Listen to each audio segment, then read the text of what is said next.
नमस्कार, आप सभी का स्वागत है आज के सत्र में। और हम डेली की तरह अपने टॉपिक्स की ओर मूव करते हैं। ठीक है, समझने का प्रयास करते हैं कि आज जो है आज के सेशन में हमारे लिए कौन से जो न्यूज़ हैं वो इम्पोर्टेंस रखते हैं, महत्वपूर्ण है। सबसे पहले देखो, आप जो आपको फ्रंट पेज पे दिख रहा है कि Rahul disqualified as MP, Congress calls it black day for democracy. ठीक है, अब राहुल को क्या किया गया, राहुल गांधी को डिस्क्वालीफाई कर दिया गया है, अयोग्य घोषित कर दिया गया है। ठीक है, अब आपके लिए जानना आवश्यक है कि अयोग्यता क्या होती है और अयोग्य कैसे घोषित किया जाता है किसी को। ठीक है, किसी सांसद को। ठीक है, तो मामला है राहुल गांधी को अयोग्य ठहरा दिया गया है। सूरत की एक अदालत ने 2019 के आपराधिक मानहानि मामला है उसमें से दोषी पाया था। ठीक है, और इन्हें सज़ा सुना दी। उसके बाद ये जो है राहुल गांधी अयोग्य घोषित हो गए। ठीक है, और ये अयोग्यता जो है वो जन प्रतिनिधित्व कानून 1951 की धारा 8 के हिसाब से, है ना, इस सब के हिसाब से होती है। आप इसको बेसिकली आप समझिए कि अयोग्यता का निर्धारण कैसे होता है। आप ये समझिए कि मामला है 2019 के लोकसभा समय का, लोकसभा चुनाव जो इसमें हुए थे ना, उस समय का मामला है। उस समय क्या हुआ था, राहुल गांधी ने एक टिप्पणी की थी, रिमार्क्स की थी। ठीक है, वो टिप्पणी क्या थी, उन्होंने कहा था कि जो चोर हैं, जैसे कि उन्होंने कहा था कि नीरव मोदी हैं, ललित मोदी हैं और नरेंद्र मोदी हैं। ठीक है, मतलब ये तीनों जो हैं, इन तीनों के जो नाम में मोदी ही क्यों लगे हुए हैं। ठीक है, उन्हें एक तरह से टारगेट किया था, है ना, अभी वर्तमान जो प्रधानमंत्री है उन्हें। तो उसके बाद क्या हुआ कि ये जो इसी मामले को लेकर के उन्हें जेल की सज़ा दी गई सूरत कोर्ट द्वारा, है ना, 2019 के मामले को लेकर के, डिफेमेशन का जो मामला है उनकी टिप्पणी को लेकर के। और इससे क्या हुआ, 2 साल की सज़ा मिली तो वो अयोग्य घोषित हो गए। ठीक है, अब देखो आप यहाँ पर कि इनके पास ना 30 दिन का ऑप्शन भी है, 30 दिन का समय है इनके पास, ये अपील कर सकते हैं आगे। ठीक है, मतलब उच्च न्यायालय में जा सकते हैं अपील करने के लिए। जज ने, जो न्यायाधीश हैं, उन्होंने सेक्शन 500 आईपीसी, है ना, आईपीसी जानते हैं ना, आईपीसी, जो आईपीसी है ना, आईपीसी की जो धारा है आईपीसी मतलब इंडियन पेनल कोड। ठीक है, आईपीसी की धारा 500 के तहत, ठीक है, जो जिसमें कि डिफेमेशन जो है उसको, उसके लिए जो एक जो सज़ा जो है, ठीक है, उसमें है कि जो कारावास की सज़ा मिलती है, जो कि 2 साल तक की हो सकती है, या फिर फाइन के साथ 2 साल हो सकती है। देखो, या तो 2 साल की होगी या फाइन होगा, या फिर 2 साल की सज़ा भी होगी और फाइन भी होगा, दोनों होगा। तो उसमें प्रावधान है। ठीक है, तो उसके तहत ये सज़ा दी गई है। ठीक, और दूसरी बात कि 15,000 के मुचलके पर जमानत भी मिली इन्हें, और इन्हें 30 दिन का समय मिला कि ये आगे अपील कर सकते हैं। ठीक है, ये आगे हाई कोर्ट में जाके अपील कर सकते हैं, तो समय भी मिला। तो जो आपको समझना है कि डिस्क्वालिफिकेशन कैसे होता है, मैंने आपको बता दिया। ठीक, कि जो एक एक्ट है ना, जैसे कि यह representation of the people act है, उसके हिसाब से उसका जो सेक्शन 8(3) है, उसमें कहा गया है कि एक आदमी जो कि ऐसा कोई ऑफेंस करता है, अपराध करता है, और जिसे कम से कम 2 साल की सज़ा होती है, उसे क्या होगा, दोष सिद्धि मतलब कन्विक्शन के एज से आगे उसे क्या कर दिया जाएगा, डिस्क्वालीफाई कर दिया जाएगा। ठीक है, 6 साल तक क्या होगा कि जैसे कि जो उसका कन्विक्शन है वहाँ से आगे वो डिस्क्वालीफाई होगा for a further period of 6 year since his release, है ना, कन्विक्शन हुआ, सजा हुई, और सजा के 6 साल बाद, मतलब अभी के केस की बात करें तो 2 साल की सजा है। ठीक है, अब प्लस 6 आप ऐड कर दो। ठीक है, प्लस 6 मतलब 8 ईयर्स। ठीक है, अगर ऐसी स्थिति अगर मान लो उच्च न्यायालय में राहुल गांधी को राहत नहीं मिलती है तो 8 साल तक वो चुनाव लड़ने से अयोग्य घोषित हो जाएंगे। ठीक, तो आपको यहाँ जानना जरूरी है कि अयोग्यता का कानून क्या है और किस परिस्थिति में अयोग्य होते हैं, आप इसे अवश्य पढ़ें। ठीक, चिलिंग इफेक्ट, अब उसी को लेकर इसमें बताया गया है। ठीक, चिलिंग इफेक्ट जो टॉपिक है, जैसे अभी राहुल गांधी का मतलब जो डिफेमेशन केस है, तो इसमें वही बताया गया है कि जो कांग्रेस जो राहुल गांधी है उनका जो कन्विक्शन है, दोष सिद्धि है, और जो जेल टर्म मिला, उन्हें जेल की सज़ा मिली है, उससे ये हो गया है कि क्रिमिनल डिफेमेशन को ना खत्म करने की बात चर्चा चल पड़ी है। जो आपराधिक जो मानहानि है उसे खत्म करने की आवश्यकता है, उस पर टॉपिक दिया गया है। है ना, इस टॉपिक में उसको उसके बारे में चर्चा की गई है, उसे समझाया गया है। ठीक है, आशा है कि आप समझ पा, आप देख सकते हैं लिखा हुआ है ना, Rahul Gandhi conviction, jail term flag, need to abolish criminal defamation. Abolish जानते हो ना, खत्म करना है, उसे समाप्त करना। तो क्रिमिनल डिफेमेशन को समाप्त करने की आवश्यकता उसको लेकर है। To rigours of the law and the tribulations, है ना, of politics have come together to bedevil Congress leader Rahul Gandhi. मतलब जो कानून है ना, कानून की कठोरता, रिगरस होता है कठोरता, और जो राजनीति की जो पेचीदगियां हैं, है ना, ये जो ट्राइबुलेशंस है, इसे बोलते हैं पेचीदगियां, ये एक साथ, है ना, दोनों एक साथ आई हैं राहुल गांधी के लिए समस्या बन करके, राहुल गांधी को प्रभावित करने के लिए। और जो मामला जो है उन्होंने, राहुल गांधी ने एक तरह से उपहास किया था 2019 के इलेक्शन में। ठीक है, लिखा हुआ यहाँ पर कि द इलेक्शन टाइम जाय ही हैड मेड इन 2019 की बात यहाँ पर है। ठीक, तो उसको लेकर है, mister Gandhi has been sentence to 2 years in prison, 2 वर्ष की कारावास की सजा मिली है, जो कि मैक्सिमम सेंटेंस है क्रिमिनल डिफेमेशन के लिए। अभी मैंने बताया आपको कि 2 साल तक की सजा और जुर्माना, है ना, या जुर्माना, 2 साल तक की सजा या जुर्माना, या फिर दोनों मिलती है। तो 2 साल तक की मैक्सिमम सजा मिल गई है और ये लोकसभा से डिस्क्वालीफाई। उसी के बारे में चर्चा है कि क्या क्या प्रभाव इसके पड़ रहे हैं, क्या क्या ये मामला है। ठीक है, उसको यहाँ बताया गया है। ठीक है, तो आशा करता हूँ कि आपको ये समझ में आ रहा होगा।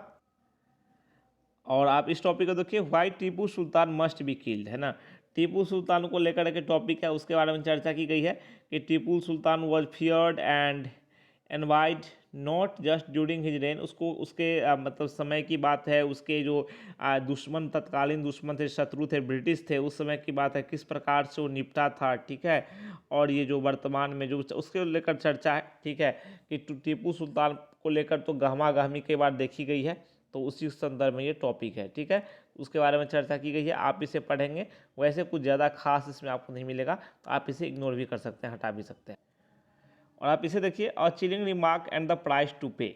और chilling remark and the price to pay, यहाँ पर मुद्दा ये है कि जो टिप्पणी हुई है ना, एक ऐसी टिप्पणी हुई है, मतलब आप ये समझिए कि न्याय, देखो लोकतंत्र जो है ना, इसमें न्यायपालिका, कार्यपालिका, है ना, उसके बाद भी जो विधायिका है, इस सब की भूमिका है। लेकिन अभी क्या है, जो विधायिका है ना, जो कार्यपालिका है, कार्यपालिका और न्यायपालिका के बीच टकराव की स्थिति हो रही है। कानून मंत्री का जो बयान आया है पूर्व न्यायाधीशों के प्रति, उसको लेकर ये टॉपिक है। उन्होंने कुछ टिप्पणियां की हैं कानून मंत्री ने। ठीक है, उसके बारे में इसमें बताया गया है, चर्चा की गई है। तो चलिए हम इस टॉपिक को देखते हैं, थोड़ा समझते हैं आखिर इसमें क्या बताया गया है, हमारे लिए क्या है, हम क्या समझ सकते हैं इसमें। ठीक है, चलिए यहाँ पर देखिए, when India's union law minister describes retired जजेज in a rather harsh manner. देखो यहाँ पे कहा गया कि जो यूनियन मिनिस्टर है इंडिया, उन्होंने क्या किया, जो रिटायर्ड जजेज जो हैं उनको हार्श मैनर में, है ना, एक तरह से कठोर लहजे में संबोधित किया। ठीक है, उद्धृत किया। जो रिटायर्ड मतलब जो सेवानिवृत्त जजेज हैं। ठीक है, it is something that can not be taken lightly. इसे आप हल्के में नहीं ले सकते। ठीक है, इस घटना को हल्के में नहीं लिया जा सकता। ठीक है, यहाँ पे वो कहा गया है। तो मामला क्या है, इसमें हाँ, इसमें मामला ये है कि देखो, जो न्यायपालिका है, ठीक है, न्यायपालिका आप कुछ टिप्पणियां कर सकते हो। मान लो आपको फ्रीडम ऑफ एक्सप्रेशन मिला हुआ है, अभिव्यक्ति की स्वतंत्रता आपको मिली हुई है। ठीक है, आप सरकार की नीतियों से सहमत हो सकते हैं, असहमत हो सकते हैं, अपनी बातों को रख सकते हैं। तो उसमें सरकार को किसी प्रकार की एक तरह से एक सही तरीके से रिप्लाई करना चाहिए। ठीक है, अब जिस तरह से भारत के कानून मंत्री ने कुछ जो पूर्व न्यायाधीश हैं, ठीक है, उन्हें भारत विरोधी कहा है, या फिर ठीक है, उनके बारे में कुछ विरोध में बोला है, तो उसको उसे आप ऐसे तरीके में ले सकते हैं कि इंटिमिडेटिंग है, ये धमकाने वाला लहजा है एक तरह से। ठीक है, उसके बाद दूसरी बात कि जो स्टेटमेंट है ना, वो भारतीय राजनीति के लिए भी चिंता का कारण, चिंता का विषय इसलिए है क्योंकि ये गलत नज़ीर पेश करता है। ठीक है, ये सही नज़ीर पेश नहीं करता। ठीक है, आज मान लो ये सरकार ऐसा कमेंट कर रही है, कल दूसरी सरकार ऐसा कमेंट करेगी, तो इसको लेकर बातें यहाँ पर हैं। For the minister to level retired जजेज who question state politics as being anti Indian elements, और एंटी मीडिया एलिमेंट्स बता दिया, is not just a case of flawed understanding of concept but also a matter of grave concern for citizens. अब देखो, जब जो भूतपूर्व न्यायाधीश हैं, जो पूर्व न्यायाधीश हैं, उनकी टिप्पणियों पर इस तरह के कठोर बयान आते हैं, तो सोचा जाए कि आम नागरिक अगर ऐसे कुछ बात बोलेंगे, उनका अगर मान लो सरकार की कुछ नीतियों से आम नागरिक या कोई बुद्धिजीवी या कोई एक्टिविस्ट मान लो असहमत होता है और अपने विचार रखता है, तो डेफिनेटली उस पर भी कार्रवाई हो सकती है, या फिर उसे उसे भी इस तरह के स्टेटमेंट का सरकार की ओर से इस तरह के जो स्टेटमेंट आएंगे भारत विरोधी वाले, कहा जाएगा क्या भारत विरोधी है, उसका सामना करना पड़ेगा। ठीक है, the minister's parting shot based on the enormous assumption that certain जजेज आर वर्किंग एज इंडिया। उन्होंने कहा कि कुछ जजेज जो हैं, कुछ न्यायाधीश जो हैं, वो भारत के खिलाफ काम कर रहे हैं, and will have to pay the price, वो not only intimidatory in its tone and tenor but also portends grave danger for the future। ठीक है, उन्होंने कहा कि जो भारत विरोधी काम कर रहे हैं उन्हें इसका कीमत चुकाना पड़ेगा। ठीक है, उसके बाद फिर यहाँ पे बात यह है कि जो फ्रीडम ऑफ एक्सप्रेशन का अधिकार है तो न्यायाधीश को भी तो है, ठीक है, आम आदमी को भी है, और जब वो रिटायर हो जाते हैं तो भारत के नागरिक तो हैं ही वो। ठीक है, और सरकार जो है अपनी तरीकों को सही बता सकती है, अपने पॉइंट को वो सही डिक्लेयर कर सकती है, लेकिन किसी को एंटी नेशनल या एंटी इंडिया एलिमेंट्स तो नहीं कर सकती। ठीक, अच्छा, दूसरी बात, देश पर हानिकारक प्रभाव पड़ेगा। ठीक है, और राज्य जो है, स्टेट जो है, जो सरकार है, और वो अनकंट्रोल्ड हो जाएगी, कोई उस पर चेक ही नहीं रहेगा, कोई नियंत्रण नहीं रहेगा। ठीक है, चलिए, और दूसरी बात कि जो स्वतंत्रता जो है ना, वो एक तरह से देखो, जो फ्रीडम है, ठीक है, लिमिटेशंस कुछ हैं, ठीक है, तो ये एक सार्थक संवाद होना चाहिए। ठीक है, मान लो कोई असहमत है तो सरकार अपने मुद्दे को रखे। ठीक है, तो सरकार तार्किक तरीके से अपनी बातों को रख सकती है। अब मान लो तुरंत ही किसी को राष्ट्र विरोधी कहा जाना ये सही नहीं है। ठीक, दूसरी बात कि कुछ जो प्रमुख है न्यायविद हैं, ठीक है, उन्होंने समय समय पर फ्रीडम ऑफ एक्सप्रेशन को लेकर के, ठीक, और उसके बाद फिर इसके बाद भी जो इस पर स्वतंत्रता पर चर्चा की है। ठीक, और दूसरी बात कि यहाँ तक कि जो भारत की राष्ट्रपति हैं वर्तमान में, राष्ट्रपति महोदया श्रीमती द्रौपदी मुर्मू, उन्होंने भी विचाराधीन कैदियों की दुर्दशा पर का जो क्वेश्चन था उठाया था। ठीक है, इससे क्या हुआ, इससे ये हुआ कि जो संबंधित पक्ष हैं, जैसे कि कोर्ट है या फिर जो राष्ट्रीय जो विधिक सेवा प्राधिकरण है, तो वो सब इससे इससे क्या हुआ, एक तरह से मतलब सख्ते में आ गए, है ना, एक तरह से बिल्कुल टेंशन में आ गए कि आखिर ये समस्या तो है जिस पर राष्ट्रपति महोदया ने ध्यान दिलाया है।